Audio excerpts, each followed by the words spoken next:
El Comentario Podcast presenta un espacio realizado y dirigido por Agustín Sancho Cubero. El viento de levante suele traer consigo una atmósfera densa y cálida que envuelve las calles de San Fernando, aquella isla de León que flota entre la sal y el estero gaditano. En aquellos días finales de la primavera, cuando el siglo acababa de inaugurar su andadura en el año 2000, la calma habitual de la localidad parecía inquebrantable. Las salinas brillaban bajo un sol cegador y la vida transcurría con esa parsimonia propia de los pueblos del sur, donde las tardes se alargan y el susurro del mar arrulla los sueños de sus habitantes. Nadie en aquel rincón podía imaginar que la oscuridad más absoluta se estaba gestando en la mente de tres adolescentes que compartían aulas, confidencias y un destino trágico. La memoria de las Piedras de El Barrero, un paraje solitario de Monte Bajo, aún conserva el eco silencioso de unos pasos que se encaminaron hacia el abismo. Han transcurrido ya 17 años desde aquella noche aciaga, pero el recuerdo de Clara, de Iria y de Raquel sigue flotando en la brisa salada, despertando interrogantes que la razón es incapaz de responder. El misterio de la maldad juvenil, esa que surge en entornos aparentemente normales, encontró en esta bahía su escenario más desolador. La tragedia no solo cegó la vida de una joven llena de luz, sino que transformó para siempre la existencia de toda una comunidad que se vio obligada a mirarse en un espejo roto, descubriendo que la inocencia puede quebrarse con facilidad. Clara era una muchacha de 16 años que irradiaba una simpatía natural y sincera. Le gustaba que la llamaran Clara con la letra K, un pequeño detalle de rebeldía inocente que mostraba su deseo de autoafirmación en un mundo que apenas empezaba a descubrir. Era una joven servicial, querida por sus compañeros y profesores, con una facilidad asombrosa para conectar con los demás y una madurez que sorprendía a quienes conversaban con ella. En sus cuadernos abundaban los dibujos de unicornios y de figuras risueñas que reflejaban un alma todavía anclada en la bondad. Provenía de un hogar estructurado, rodeada del cariño de sus padres, María y José Antonio, quienes veían en ella el tesoro más preciado de sus vidas. Al comenzar el tercer año de la educación secundaria en el instituto, el azar quiso que se sentara junto a otras dos jóvenes que marcarían su destino de manera definitiva. Al principio, la amistad entre las tres parecía una de tantas uniones que surgen en la adolescencia, un refugio compartido para afrontar los cambios de la edad. Sin embargo, con el paso de los meses, la relación comenzó a adquirir un tono diferente, una atmósfera más densa y opresiva que se alejaba de la normalidad estudiantil. Clara, con su temperamento abierto, se convirtió en el nexo de un triángulo cuyas otras dos puntas albergaban secretos y sombras que ella no alcanzó a vislumbrar a tiempo. Iria era una joven cuya personalidad se movía en las sombras de la discreción y el misterio. Perteneciente a una familia de militares en San Fernando, gozaba de una posición social desahogada, pero su interior estaba poblado por una extraña frialdad. Era inteligente, astuta, de pocas palabras y de un temperamento reservado que ocultaba una profunda soberbia. Prefería que la llamaran la Gata, un alias que encajaba con sus ademanes silenciosos. Iria sentía una atracción irrefrenable por el mundo del esoterismo, la brujería y el ocultismo, materias en las que se sumergía con avidez en su habitación. Poseía barajas de tarot, velas negras, figuras rituales y libros de magia oscura que consultaba con regularidad. Su mente, dotada de capacidad de análisis y manipulación, ejercía una influencia silenciosa sobre las personas que la rodeaban. Iria se sentía superior a sus semejantes, incomprendida por una sociedad que consideraba mediocre y vulgar, y encontraba en los rituales y en la simbología satánica una vía para canalizar su ansia de poder y control. No solía expresarse abiertamente, sino que utilizaba a Clara como su portavoz en el aula, valiéndose de la simpatía de su amiga para proyectar sus propias ideas y mantener una posición de dominio encubierto. Para Iria, la vida era un juego de ajedrez donde las emociones ajenas eran simples piezas que podía mover a su antojo. La tercera punta de aquel triángulo era Raquel, una muchacha de 17 años que cargaba con el peso de una realidad familiar sumamente desestructurada. A diferencia de Iria, Raquel carecía de recursos económicos y afectivos estables. Su hogar estaba marcado por las dificultades, la ausencia y la inestabilidad, lo que había forjado en ella una personalidad ansiosa, dependiente y sumisa. Carecía de la lucidez de Iria y de la madurez de Clara, por lo que su papel en el grupo solía ser el de una seguidora incondicional, una especie de palmera que secundaba cualquier ocurrencia de sus amigas para sentirse integrada. Cuando Raquel comenzó a manifestar problemas de conducta a los 14 años, Coincidiendo con el regreso de su padre a la convivencia familiar, su temperamento se volvió más hostil y necesitó la intervención de los servicios sociales. Encontró en Iria la figura fuerte y protectora que tanto anhelaba, desarrollando una dependencia casi enfermiza hacia ella. Para Raquel, los deseos de Iria eran órdenes que debían cumplirse sin cuestionamientos, y la atmósfera de misterio y ocultismo que rodeaba a su compañera se convirtió en su nuevo credo. La sumisión de Raquel era el combustible perfecto para el ego de Iria, creando una alianza peligrosa donde la debilidad de una se nutría de la frialdad de la otra. Durante un tiempo, las tres jóvenes fueron inseparables en el instituto, llamando la atención de sus compañeros por su vestimenta oscura y su estética gótica. Se maquillaban con tonos sombríos, vestían ropas negras y se distanciaban del resto de los alumnos, creando un halo de misterio a su alrededor. Sin embargo, la alegría de aquel grupo comenzó a resquebrajarse cuando Clara empezó a cansarse de los juegos oscuros y de las sesiones de espiritismo que Iria organizaba. Clara había conocido a Alejandro, un joven del que se enamoró, y comenzó a descubrir la felicidad de una vida ordinaria, alejada de las sombras de la ouija y de los rituales nocturnos. El amor y la ilusión de su nueva relación le abrieron los ojos, llevándola a distanciarse de sus amigas y a buscar un espacio de libertad fuera de aquel triángulo asfixiante. Un día, tras una acalorada discusión, un vecino escuchó a Clara gritar que no quería seguir participando en aquellos juegos, que deseaba apartarse de todo aquello. Esta deserción fue interpretada por Iria como una traición imperdonable, un fracaso personal que hirió su orgullo y desató en su interior una corriente de resentimiento y hostilidad. El grupo se fracturó, dejando a Clara feliz en su nuevo camino, mientras que Iria y Raquel se sumergieron aún más en su micromundo de fantasías macabras y deseos de venganza. Aisladas en su propio rencor, Iria y Raquel comenzaron a dar forma a una terrible idea. Ya no se trataba de un simple juego, sino del deseo frío de experimentar lo que se sentía al quitarle la vida a un ser humano.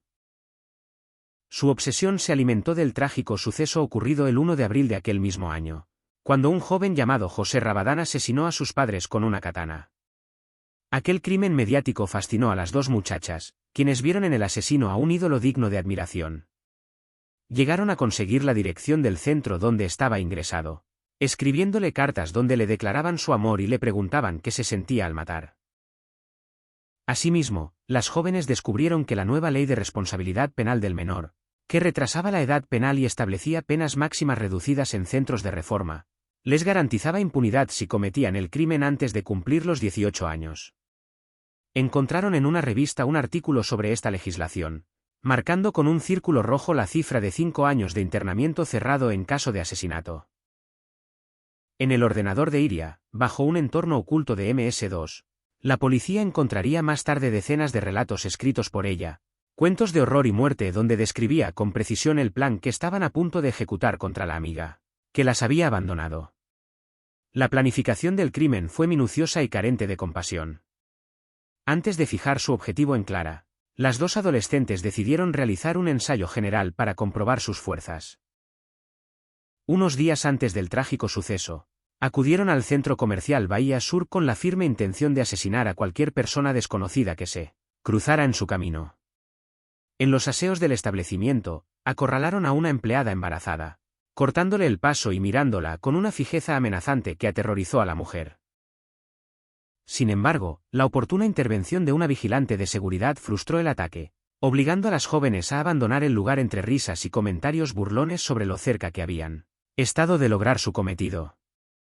Lejos de desistir, este contratiempo las empujó a dirigir su ira contra Clara, un objetivo más vulnerable y fácil de atraer mediante el engaño. Adquirieron una navaja de grandes dimensiones, la afilaron con esmero y diseñaron una coartada perfecta que escribieron de puño y letra en un cuaderno de notas, estructurando la noche por tramos horarios meticulosos para justificar cada minuto ante una eventual investigación. Estaban convencidas de que su plan era perfecto y de que el poder que obtendrían al convertirse en asesinas las situaría por encima de las leyes. La noche del 27 de mayo de la primavera del año 2000, las dos muchachas llamaron a Clara con el pretexto de reconciliarse y limar las asperezas del pasado. Clara, con su habitual generosidad y creyendo en la buena voluntad de sus antiguas amigas, aceptó la invitación sin sospechar la trampa mortal que se abría ante sus pies. Se citaron alrededor de las 9:30 de la noche para caminar hacia el descampado del Barrero, Un lugar apartado y sumido en la oscuridad. El camino transcurrió entre risas falsas y confidencias que buscaban relajar la tensión acumulada. Al llegar al montículo, se tumbaron sobre la tierra seca a mirar las estrellas y la luna que brillaba en el firmamento. El ambiente era de una aparente paz, rota únicamente por el rumor lejano del viento entre la vegetación silvestre.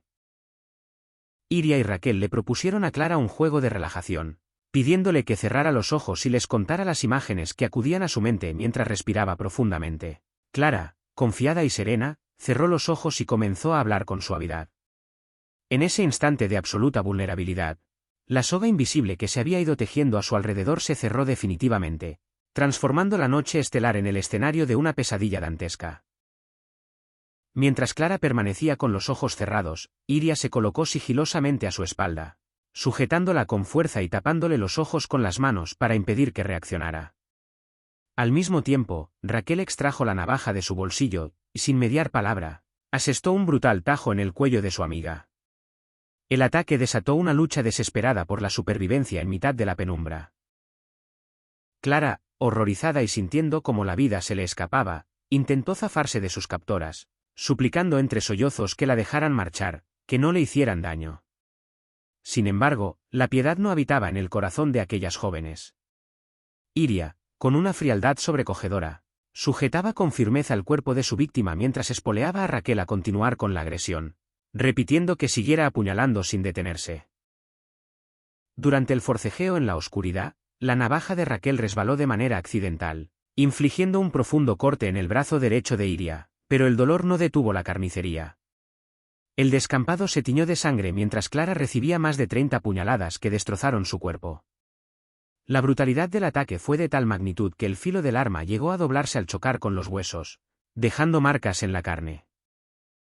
Finalmente, el silencio volvió a adueñarse del barrero, dejando sobre la tierra el cuerpo inerte de Clara y a dos adolescentes exhaustas pero satisfechas con su terrible obra de poder. Consumado el crimen, las asesinas iniciaron el regreso a sus hogares con una asombrosa tranquilidad, sin mostrar el menor signo de arrepentimiento. Se dirigieron a sus respectivas casas, lavaron la ropa en la lavadora para hacer desaparecer las manchas de sangre y se desprendieron de la navaja, ocultándola en una maceta. Sin embargo, en su soberbia intelectual, cometieron descuidos irreparables. Aunque lograron limpiar la sangre de sus vestiduras, no pudieron eliminar las espigas de avena salvaje que se habían adherido al tejido durante la agresión en el descampado. Espigas que más tarde coincidirían exactamente con las muestras recogidas por la policía científica en el lugar del suceso.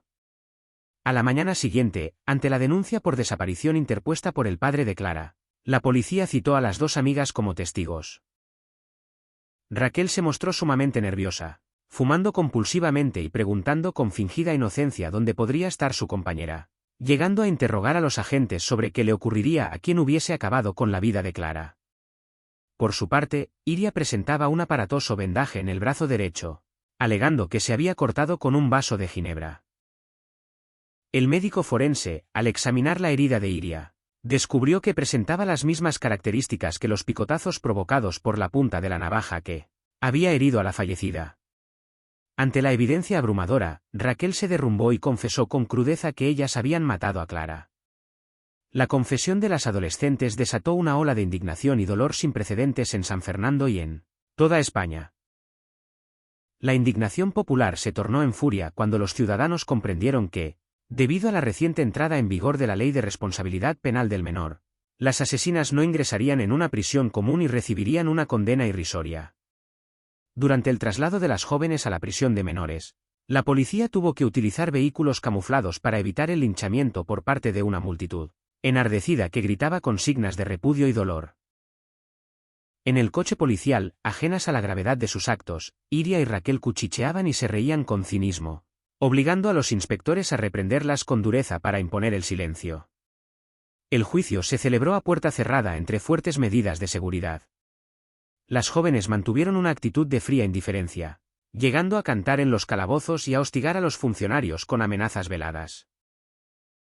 La sentencia final las condenó a 8 años de internamiento en régimen cerrado y 5 de libertad vigilada, la pena máxima aplicable según la legislación vigente para menores.